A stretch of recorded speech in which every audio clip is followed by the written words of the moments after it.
L'Afrique, vous connaissez? L'Afrique, j'y suis allé, c'est terrible. Il y a la guerre, la maladie, la sécheresse, des famines.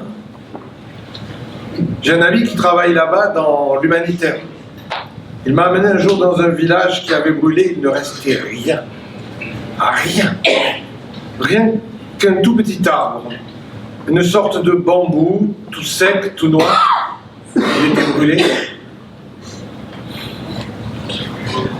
Quand il m'a vu là, avec mon pied nu, mon tronc tout frais, un gros nœud à l'estomac, un arbuste rachitique et 2 branches toutes maigres qui mendiaient la pluie, forcément, ça l'a touché, il s'est dit. Je ne peux pas le laisser planter là. Je ne peux pas rester debout, il faut faire quelque chose. Alors, son copain qui travaille à Horticulteurs sans frontières l'a aidé à me ramener chez lui en France. Bon, bien sûr, au début, il se sentait un petit peu perdu. Déraciné. Comme tous ceux de là-bas, il n'avait jamais eu de peau. Alors je l'ai mis dans mon jardin, en plein milieu, en plein soleil, il était bien, ça faisait plaisir à voir. Jamais j'aurais pensé que les voisins réagiraient comme ça. C'est Charlie le chêne qui a commencé. Il a chuchoté entre ses glands. Qu'est-ce que c'est que ce sauvage? Il n'est pas d'ici. Il a une drôle de couleur. Et son odeur. Ah oui. Vous avez senti son odeur? Oh oui, une odeur envoûtante, une odeur d'épices, d'Afrique, d'exotisme. Et son bois qui craque toute la nuit, là. Il nous empêche de dormir. Un renchéri Marcel le marronnier. Et puis surtout, il a fait de l'ombre. A persiflé Le Pen Jean-Marie. Oui. Oui. Jean-Marie Le Pen. Le fondateur du Front National.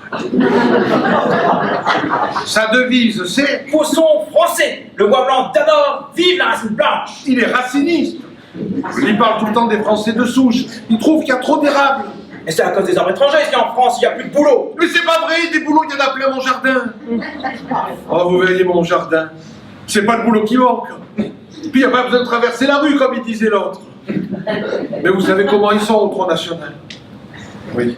Oui, je sais, on dit plus comme ça, maintenant c'est l'enracinement national. Ils ont changé quelques lettres, mais c'est la même graine. Alors ils se sont excités. On en plante un, puis 10, puis 20. On n'est plus chez nous. Sans compter que c'est toujours à eux qu'on donne les meilleures places. Il va voir desquels bois je m'échauffe. Ah, vas-y Marcel, fous-lui des marrons. Moi je peux pas t'aider, j'ai plus de glands. Tant pis. Ça sera sanglant. Laissez-le moi, les gars. Il est pour ma pomme.